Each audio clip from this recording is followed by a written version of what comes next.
नमस्कार। आप सभी धैर्य पूर्वक इतने देर से बैठे हुए हैं, इसके लिए आपका हृदय से धन्यवाद कर रहे हैं। हम लोग को कोई जल्दी नहीं है। अगर आप चाहें, बहुत साथियों ने हाथ उठाया, बात करना चाहते, हम यहीं रहते हैं, हमें कोई जल्दी नहीं है। अगर आप चाहें तो इसी बात कर लीजिए।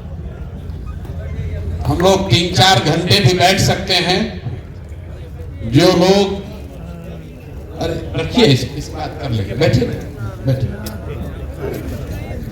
जो साथी यहाँ सभा में बातचीत अपनी न रख सके, वो हमसे व्यक्तिगत तौर पर भी मिल सकते हैं। ये कोई रैली नहीं है, ये आश्रम इसीलिए है कि यहाँ आकर मिल सकते हैं, 1-2 दिन रह सकते हैं, अनुभव कर सकते हैं, अपनी बात बता सकते हैं, दूसरे साथियों से कुछ सीख सकते हैं। ये जो पूरा प्रयास है, आप जितने लोग आए हैं ज्यादातर राजनीतिक लोग हैं।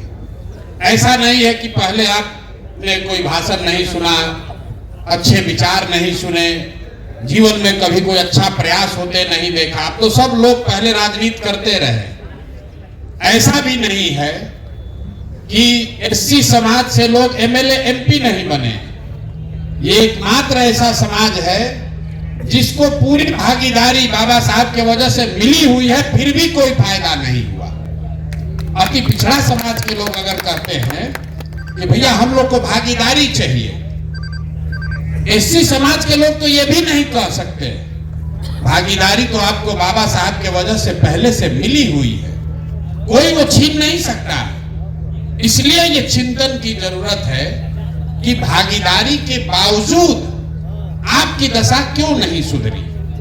ये आपको क्या बताता है कि किसी व्यक्ति के एमएलए बनने से, किसी के एमपी बनने से, तो चाहे जनसुराज से बन जाए, कांग्रेस से बन जाए, किसी दूसरे दल से बन जाए, उससे समाज सुधर जाए ये जरूरी नहीं। प्रशांत किशोर बन जाएंगे, मनोज भारती बन जाएंगे, जनसुराज की सरकार आ जाएगी तो सब सुधर जाएगा, ऐसा नहीं है। ऐसा होता तो बहुत लोग पहले बने हुए हैं। जगजीवन राम जी यहाँ से उप प्रधानमंत्री बन गए।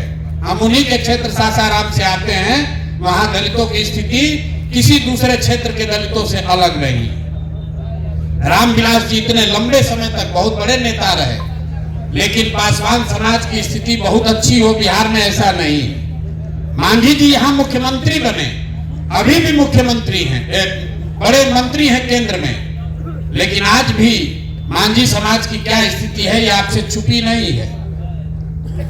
अभी मैं एक आंकड़ा देख रहा था, कोई कह रहा है 48% दलित पढ़े लिखे हैं। ये सरकारी आंकड़ा है। सिर्फ 3%, 100 में 3 दलित समाज के बच्चे 12वीं पास करते हैं बिहार में। 100 में 3 आदमी ही दलित समाज का आज पढ़ाई कर रहा, 12वीं पास कर रहा है। ये स्थिति तब है जब 40 विधायक दलित समाज के हैं। यहाँ से कई एमपी जीत कर गए हैं जो आपके समाज के हैं। मेरे भाई, सिर्फ राजनीतिक भागीदारी से समाज नहीं सुधर सकता। हमने पैदल चलते हुए जो अनुभव किया, हमने गांव-गांव में देखा, दलितों की जो सबसे बड़ी परेशानी है वो है सामाजिक शिक्षा का अभाव। अगर फॉर्मल शिक्षा नहीं भी है, शिक्षा को लेकर कोई सोच ही नहीं है। बाबा साहब का मूर्ति लग गया है हर गांव में, लोग माला पहना रहे। बहुत गरीब परिवार में भी, दलित टोलों में हमने देखा, लोगों ने चंदा करके बाबा साहब का मूर्ति लगा लिया। लेकिन बाबा साहब ने जो कहा और कहने से ज्यादा जो अपने जीवन में उन्होंने किया, जब मौका लगा किसी दूसरे से मदद भी लेकर सबसे पहले पढ़ाई की। आजादी की लड़ाई को छोड़कर भी बीच में पढ़ने गए। ये बात बताती है कि शिक्षा का कितना बड़ा महत्व उन्होंने खुद समझा था। तो बाबा साहब को श्रद्धांजलि सिर्फ जय भीम नारा लगाने से नहीं होगा। अपने बच्चों को पढ़ाने के लिए कुछ कीजिएगा, तब कुछ बात बनेगी। यहाँ से विधायक कितना आदमी बन सकता है? अगर बहुत जन सुराज का आंधी आ जाएगा तो 40 आदमी बन जाएगा। दलित समाज के जितने साथी हम लोग से जुड़े हुए हैं, हर आदमी तो विधायक नहीं बन सकता है। इसीलिए जो अभियान हम लोग शुरू कर रहे हैं, ये वोट मांगने का अभियान नहीं है। जन स्वराज का सरकार बने न बने, हम लोग को सफलता मिले न मिले, लेकिन एक बात तय है, अगले 1 महीने में आपकी मदद से कम 1000 दलित साथियों को इकट्ठा करके, उनको प्रेरित करके, उनसे अनुनय विनय करके, उनको साधन देकर जरूर दलित गांव में, बस्तियों में, टोलों में जन स्वराज लोगों को भेजेगा, ताकि घर घर लोगों को कहा जाए कि एक बच्चा, कम से कम एक बच्चा अपने परिवार से चुनो जिसको तुम पढ़ाओगे। सफलता जन स्वराज को मिले न मिले, इस पूरे अभियान में 3 महीना अपना जीवन का निकालिए, सिर्फ 3 महीना निकालिए जीवन का। आपका 1 रुपया लगेगा नहीं। वो साधन, वो व्यवस्था, वो गाड़ी, वो पैम्पलेट सब आपको जन स्वराज से मिलेगा। 14 तारीख को बाबा साहब का जन्मदिन आप मनाइएगा। 3 महीना, फरवरी, मार्च और 14 अप्रैल तक, मतलब कुल मिलाकर 100 दिन भी नहीं है। 100 दिन अपने समाज के लिए निकालिए। वो गाड़ियों से टोलों में जाइए और घरों में लोगों को संकल्प दिलवाइए कि एक बच्चा, कम से कम एक बच्चा जरूर पढ़ाएंगे। ये जागरूकता पैदा कीजिए। जन स्वराज का जो होगा सो होगा। इस अभियान से अगर 10,000 बच्चे भी स्कूल चले गए तो आपकी मेहनत और ये पूरी साधना, पूरा प्रयास, उसको सफल मान लिया जाए। 10,000 बच्चों का जीवन सुधारिए, ये संकल्प के लिए यहाँ जुटे हैं। वोट नहीं मांगना है। इस पूरे अभियान में आपको वोट नहीं मांगना है। सिर्फ और सिर्फ जाकर दलित बस्तियों में ये बात बतानी है कि एक बच्चा भी पढ़ाओ। हम ब्राह्मण समाज से आते हैं। हमारे दादाजी भूमिहीन थे, बैलगाड़ी चलाते थे। मैं सभाओं में कहता हूं, इतने गरीब थे कि हमारे बाबा 3 लोग थे, 2 आदमी शादी नहीं किया कि खिलाएंगे कैसे। हमारे पिताजी 7-8 भाई बहन लोग थे। किसी को पढ़ाने का साधन नहीं था। सब लोग मजदूरी करके एक हमारे बाबूजी को पढ़ाया। हमारे बाबूजी डॉक्टर बन गए। हमारे पिताजी ने हमको पढ़ाया है, तब न हम इतना खड़ा होकर भाषण कर रहे हैं। ये पढ़ाई की ताकत है। ये पढ़ाई की ताकत है। आप चाहे ब्राह्मण हैं, कुशवाहा हैं, यादव हैं, दलित हैं, पढ़ोगे नहीं तो आगे निकल नहीं सकते हो। यही उपाय है। इसलिए पहला प्रयास, पहले लोगों को पढ़ाने के लिए जागरूक करना है। ये आपको लगता है कि सब लोग पढ़ाना चाहता है, स्कूल नहीं है, ऐसी बात नहीं है। गरीबी में जो 10 साल, पूरा 2-2 जनरेशन से रह गया है, 2-2 पीढ़ियों से जो गरीबी में रह गया है, उसके परिवार वाले को लगता है कि पढ़ा लिखा के भी क्या होगा भैया, उसके बाद वो नौकरी नहीं मिलता है। हमने कई दलित बस्तियों में बात की है। लोग कहते हैं भैया पढ़ लिख के क्या होगा, हमको नौकरी दिलवाइए। उसको ये समझ नहीं है कि बिना पढ़ लिख कर अगर नौकरी करेगा तो उसका लड़का मजदूरी ही करेगा। बिना पढ़े लिखे आप कलेक्टर नहीं बन सकते। ये बात लोगों को बताने की जरूरत है। और खाली चुनाव की बात मत दिन रात सोचिए। पेरियार से बड़ा कोई दलित चिंतक नहीं हुआ। पेरियार जीवन में कभी चुनाव नहीं लड़े। इसका मतलब ये नहीं है कि उन्होंने समाज के लिए कुछ किया नहीं। राजनीति का मतलब सिर्फ चुनाव लड़ना नहीं है। राजनीति में सिर्फ चुनाव लड़के ताकत नहीं है। हम तो जीवन में एमएलए एमपी नहीं लड़े हैं, तो हमारी ताकत नहीं है। आप समाज के लिए खड़ा होइएगा, समाज के लिए कुछ कीजिएगा। 10, 20, 50, 100 आदमी आपके साथ खड़ा होगा। आपके प्रयास से उसका जीवन सुधरेगा। तभी आप सही मायने में नेता बनिएगा। एमएलए एमपी तो लोग कितना बने और आए और गए, कोई किसी को याद भी नहीं है कि कौन आया कौन गया। पेरियार को कोई भूल नहीं सकता है, कांसी राम जी को कोई भूल नहीं सकता है, क्योंकि इन लोगों ने समाज के लिए कुछ किया है। तो आप छोटे स्तर पर ही सही जो प्रयास जन स्वराज कर रहा है, आप अभी यहां से जब जाएंगे आपको कुछ नहीं करना है। अपने साथ 5 ऐसे दलित समाज के साथियों को जोड़िए जो 2 महीना देना चाहता है। आज से 10 दिन के अंदर जिस दिन आप तय कर लेंगे भैया हमारे पास 5 आदमी हम लोग हो गए, आपको जन स्वराज अपने खर्चा से गाड़ी आपको मुहैया कराएगा, आप उस गाड़ी से लीजिए और अपने एरिया में, अपने प्रखंड में, समाज में जाकर इस बाबा साहब के संदेश को लेकर जाइए।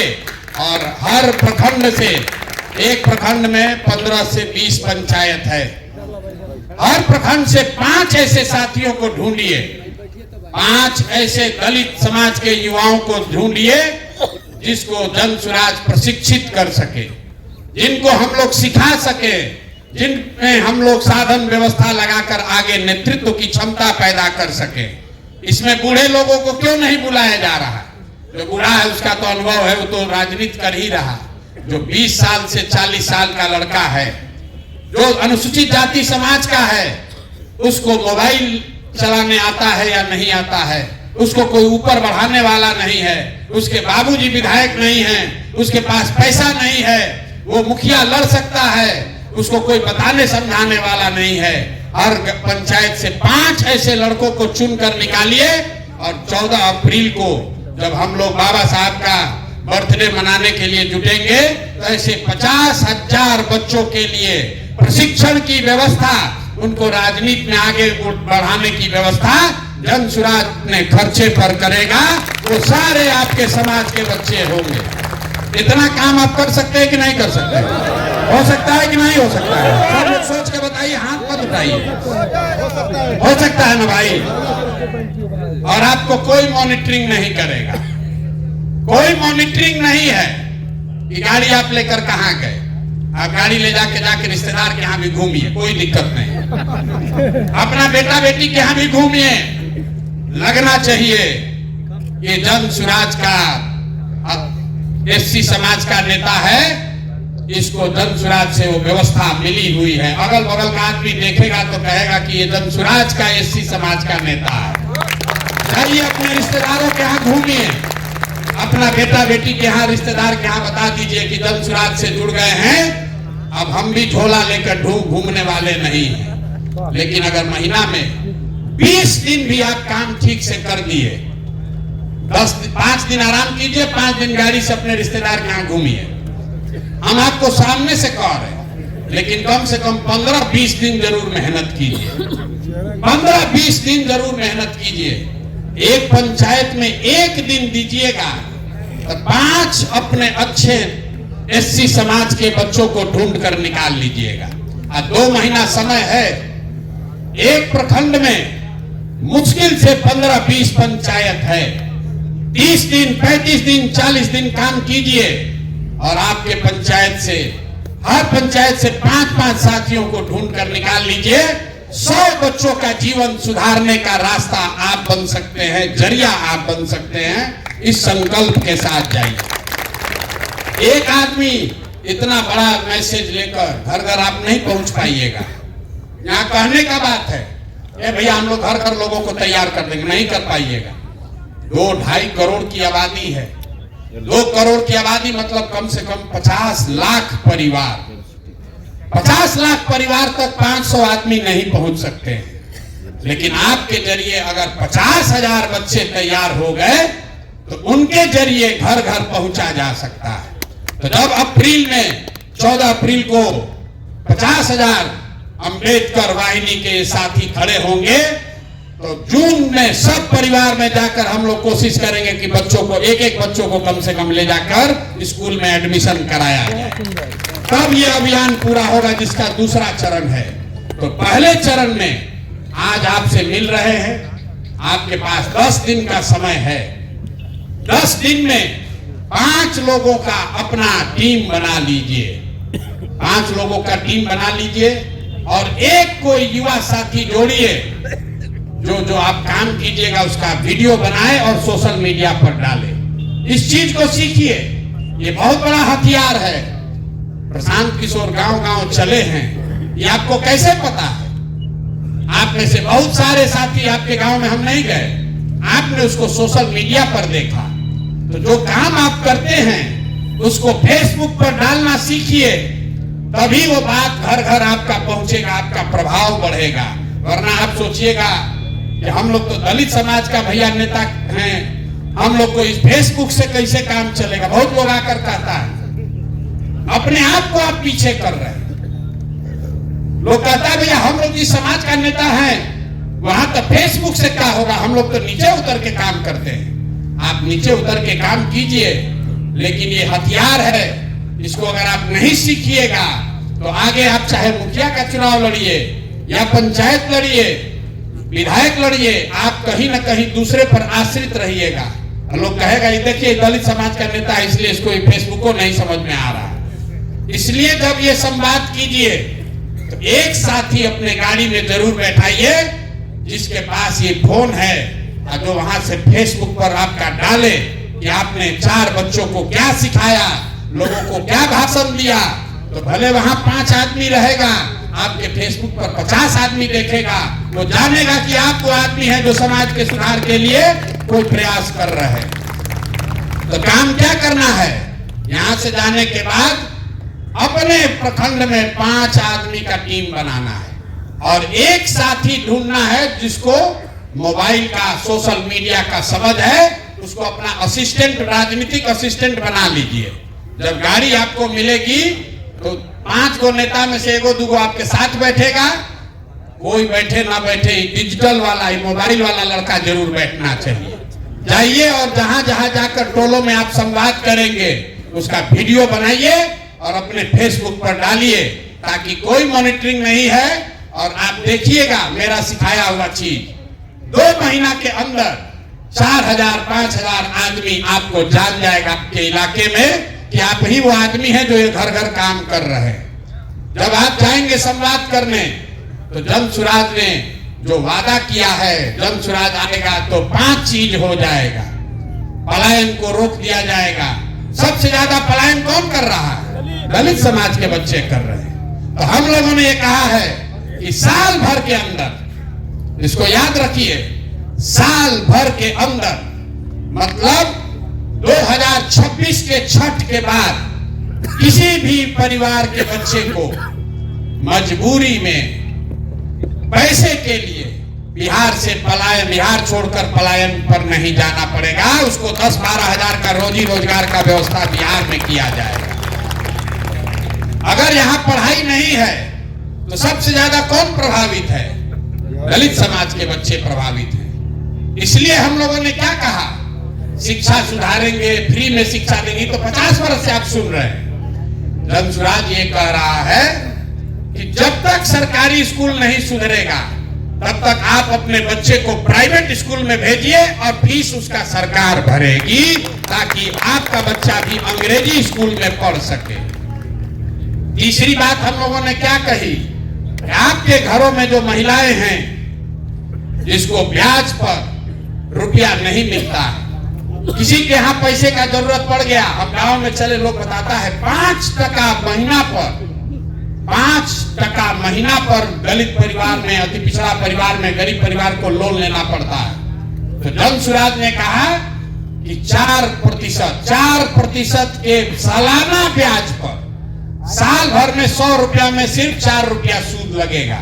आप पैसा बैंक से लीजिए लोन और आपका ब्याज सरकार भरेगी, जो पैसा लीजिएगा वो वापस कर दीजिएगा। ये बात जन सुराज ने कही है।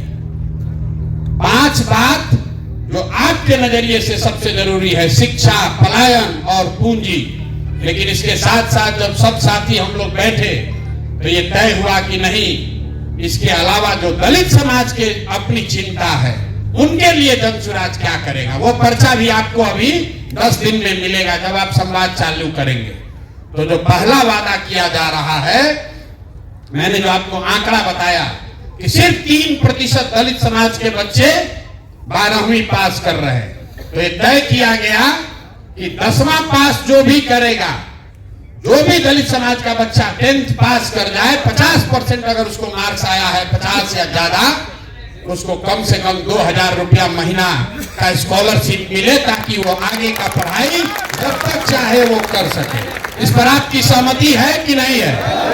है सहमति ना भाई? इसको रखा जाए ना, इसको रखा जाए। दूसरी बात, यहां पर सबसे बड़ी समस्या लोगों ने बताया, भैया घर बनाने के लिए जमीन नहीं है। आपको मालूम है यहां कानून है। कानून ये है कि जो गरमजरुआ जमीन है उससे कम 3 डिसमिल जमीन दलित परिवारों को जरूर मिलना चाहिए। जहां पर ब्लॉक में, पंचायत में गर्मजरवा जमीन नहीं है, वहां डीएम को प्राइवेट जमीन खरीद कर जमीन आपको देनी है। लेकिन ताली मत बजाइए, तो कानून पहले से लागू नहीं है। तो जन सुराज में हम लोग ये वादा कर रहे हैं और आप ये मैसेज लेकर जाइएगा कि अगले 3 वर्ष में जब जन सुराज की ये व्यवस्था बनेगी तो 100% जितने 50 लाख दलित परिवार हैं भूमिहीन, जो जमीन के बगैर इंदिरा आवास योजना का लाभ भी नहीं उठा पा रहे हैं, उनको 3 डिसमिल जमीन अभियान चलाकर, चाहे सरकार को खरीद के देना पड़े, हर परिवार को 3 डिसमिल जमीन जरूर दे दिया जाएगा। ये दूसरे बात होना चाहिए कि आप सहमत हैं कि कोई चेंज होना चाहिए? घर बनाने के लिए 3 डिसमिल जमीन मिलने की बात होनी चाहिए कि नहीं? 5 का है, 3 का है। 3 डिसमिल सर, 1 मिनट सर, सरकार का जो योजना था उसको अभियान बसेरा कहा गया था, तो 3 डिसमिल हुआ 14 धूरा, 5 डिसमिल होता है मकान में सहन मकान और बारी, इसलिए 5 डिसमिल। अच्छा, अभी हम लोग 3 की बात किए हैं, ये भाई उठा रहे 5 की बात, इसको देखना पड़ेगा, हम अभी वादा नहीं कर रहे हम लोग। तीसरी बात जो कही गई कि जो हम लोग गांव में देखे, ये मेरा अनुभव है, कुछ लोग उससे सहमत हैं, कुछ लोग नहीं सहमत हैं, आपकी राय जानना चाहते हैं। हमने देखा कि बिहार में बहुत बड़ी संख्या में जो लोग खेती, अपना खेत बटाई पर देते हैं, वो दलित समाज के लोग वो बटाई पर जमीन नहीं ले पा रहे। उसकी 2 वजह दिखी। एक तो दलित समाज के पास, कई साथियों के पास पैसा ही नहीं है कि खेत बटाई पर भी ले सके, और दूसरा ये दिखा कि कई जगहों पर लोग दलित समाज के साथियों को इसलिए जमीन नहीं देते हैं कि डरता है कि अगर दलित समाज के लोगों को जमीन पट्टा पर देंगे, बटाई पर देंगे तो कब्जा कर लेगा। चूंकि पहले यहाँ जमीन को लेकर संघर्ष चला है, तो इसलिए जन सुराज ये सुझाव के तौर पर रख रहा है, आप लोग इस पर अपना मत दीजिए कि अगर जन सुराज की व्यवस्था बनेगी तो सरकारी जमीन जो है उसको सरकार पट्टे पर दलित समाज के साथियों को प्रायोरिटी पर दे, ताकि आप भी खेती कर सके और आपको मजदूरी न करना पड़े।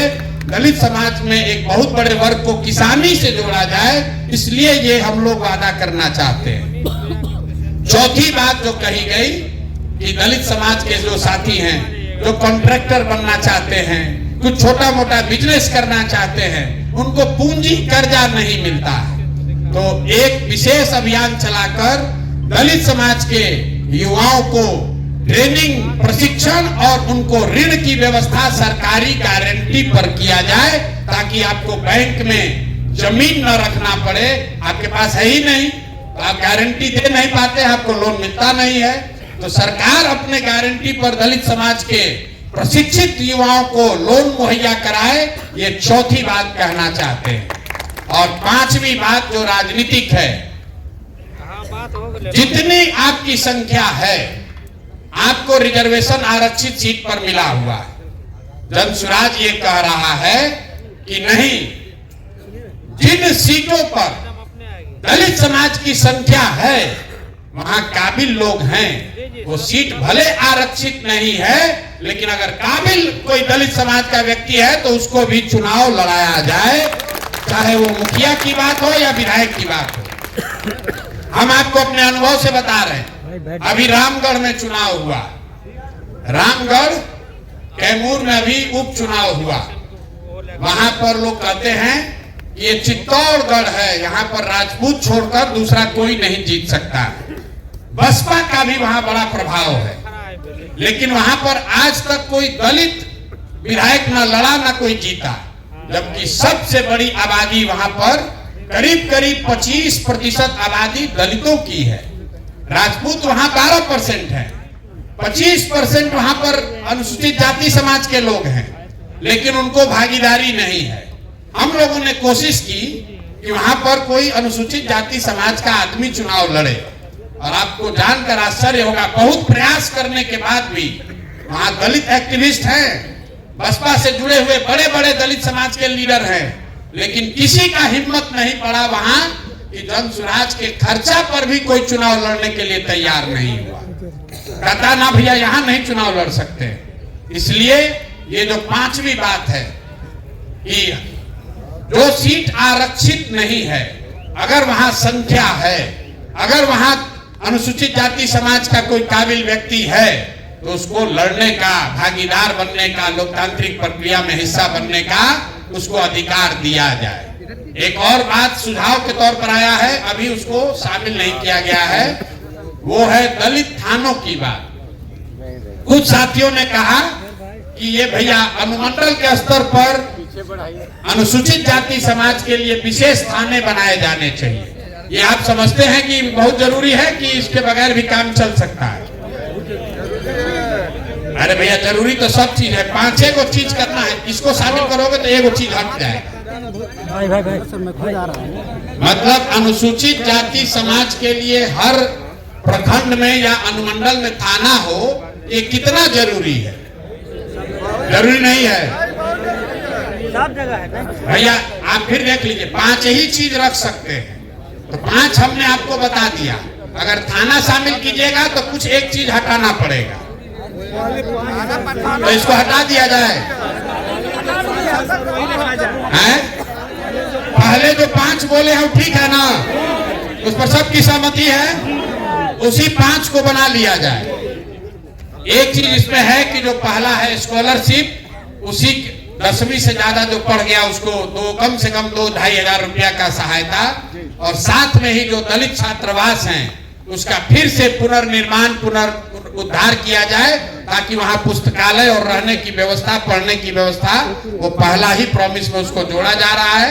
तो ये 5 मांग के साथ हम लोग को अनुसूचित जाति समाज के पास जाना है, और ये जन स्वराज का कमिटमेंट है जो पूरे समाज को कर रहे हैं। उसके अलावा जो अनुसूचित जाति के लिए ये 5 मांग रखी जा रही है, अगर आप सब सहमत हैं तो अगले 10 दिन में इसको हम लोग आधिकारिक तौर पर जन स्वराज के एजेंडा में, जन स्वराज के घोषणा पत्र में, कोर कमेटी में रखकर पारित करेंगे। अगर आप लोग सब सहमत हैं तो एक बार हाथ उठाकर सहमति दे दीजिए।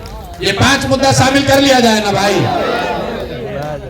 तो अब इतने लोग ये समझते हैं कि अगले 10 दिन में 5 साथियों को, जो राजनीतिक सामाजिक समझ रखने वाले लोग हैं, कितने लोग समझ रहे हैं कि आप अपनी टीम बना लीजिएगा? आधा लोग हाथ उठाया, आधा नहीं उठाया। जो आपको कल से फोन जाना शुरू होगा, ये हो जाएगा ना। और जो जो टीम बनाएंगे उसको भूलना नहीं है। एक आदमी युवा साथी जो डिजिटल का समझ रखता है, जो काम आप कीजिए उसको बताना भी जरूरी है। जो काम कीजिएगा वो लोगों को दिखना चाहिए। तो ये काम पूरा कर लीजिए। 1 मिनट, हाँ बोलिए। हमारा कहना है कि एक डिजिटल मोबाइल आप अपने तरफ से अच्छा क्वालिटी का दे देंगे। आप पहले एक आदमी चुनिए, हम 50,000 को दे देंगे।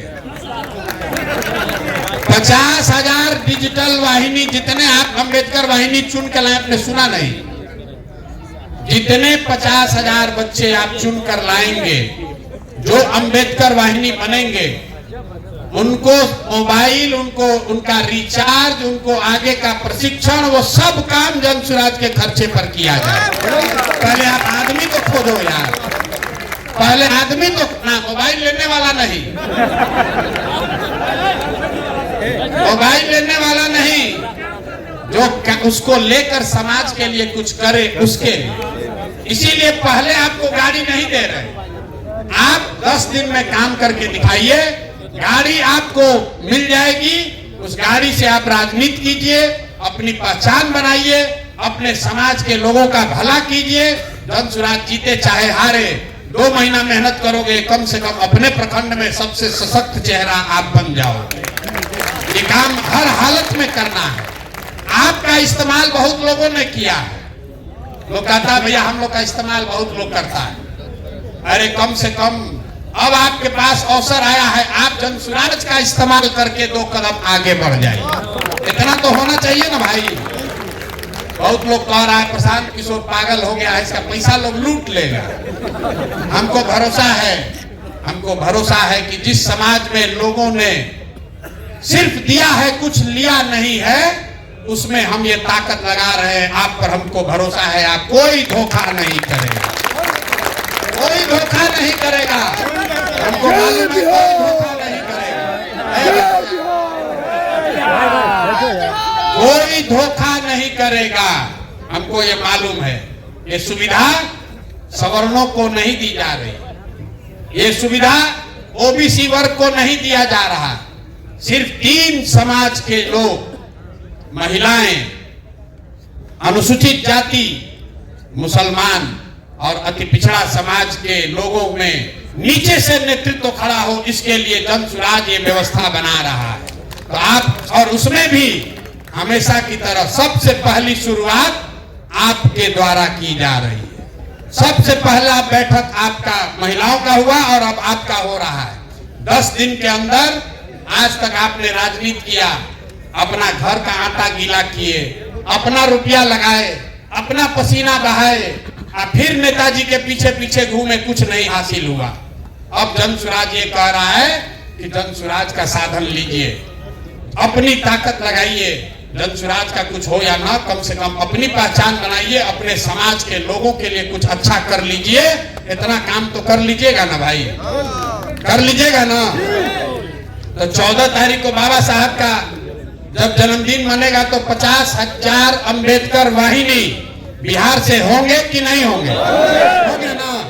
आप पर भरोसा करके कह दें, प्रेस में कह दिया जाए ना।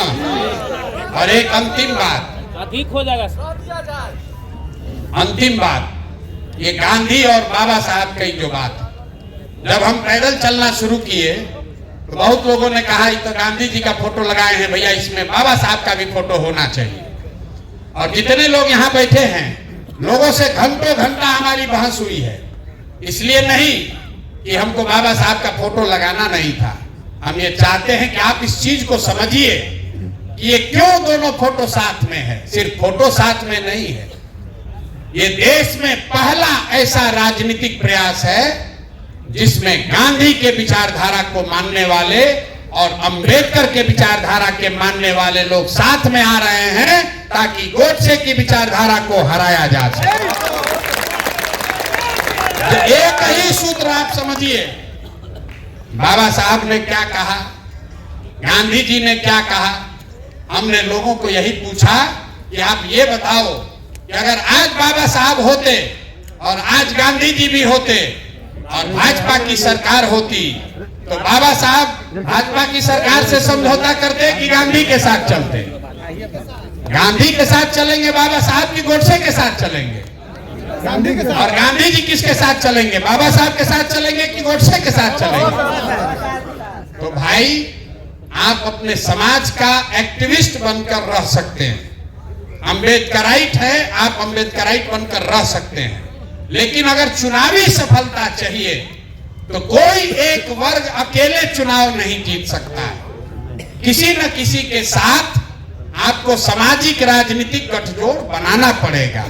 तो अगर बाबा साहब के मानने वाले लोगों को किसी के साथ समझौता करना है, किसी के साथ गठजोड़ बनाना है, तो मुझे ऐसा लगता है कि गोडसे और गांधी के बीच में बाबा साहब के मानने वाले लोग गांधी को ही चुनेंगे। इसलिए बिहार से ये नूतन नया प्रयोग शुरू किया जा रहा है। सिर्फ फोटो साथ में नहीं है, इन दोनों विचारधारा के लोग जिस दिन साथ में आ गए, आप यकीन जानिए सत्ता आपके हाथ में आनी ही आनी है, कोई रोक नहीं सकता है। आप सब आए, आपने बात सुनी, कुछ बात समझ में आया होगा, कुछ बात धीरे धीरे अभी और समझ में आएगा। घबराना नहीं है, सिर्फ चुनाव की राजनीति नहीं है, ये समाज को नीचे से जगाने, समझाने और नई ताकत पैदा करने का अभियान है।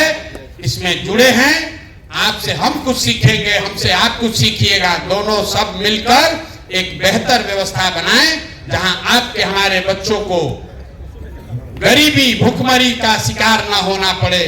आपके बच्चे भी अंग्रेजी में बोले तब आपका बच्चा कहेगा कि हमारे पिताजी ने, हमारे भाई ने, हमारे चाचा ने वो आंदोलन शुरू किया था जिसके 2 बरस के बाद बिहार में अंग्रेजी स्कूल में पढ़ने की व्यवस्था हुई, उसी से हम लोग पढ़कर आगे बढ़े। तो अगर ये व्यवस्था बनाना चाहते हैं तो खाली बतियाने से नहीं होगा, नारा लगाने से नहीं होगा, 2-4 महीने अपने जीवन का निकाल कर समाज के लिए दीजिए। अगर समाज के लिए देंगे तो अच्छा ही होगा, और अगर आप समाज के लिए अच्छा करोगे तो ऊपर वाला है वो आपके लिए अच्छा ही करेगा। इसी के साथ मैं अपनी बात खत्म कर रहा हूं। जिन साथियों को कोई प्रश्न है, व्यक्तिगत तौर पर मिलना है, हम यहीं बैठे हुए हैं, धक्कम धुक्की करने की जरूरत नहीं है। सेल्फी खिंचाने से ना बिहार सुधरेगा ना आपका समाज सुधरेगा। सेल्फी खिंचाने से कुछ नहीं होगा। विचार को आत्मसात करना पड़ेगा, परिश्रम करनी पड़ेगी, तपस्या करनी पड़ेगी, साधन व्यवस्था अपने आप मिलेगा। आपके लोटा, वो हम लोग कहते हैं ना कि समुद्र में पानी बहुत है, लेकिन आप उतना ही पानी उठा पाइएगा कि आपका लोटा कितना बड़ा है। तो अपनी पात्रता को बेहतर कीजिए, समाज के लिए बेहतर कीजिए। इसी आह्वान के साथ आपका सबका फिर से हृदय से धन्यवाद कर रहे हैं। बहुत बहुत शुक्रिया।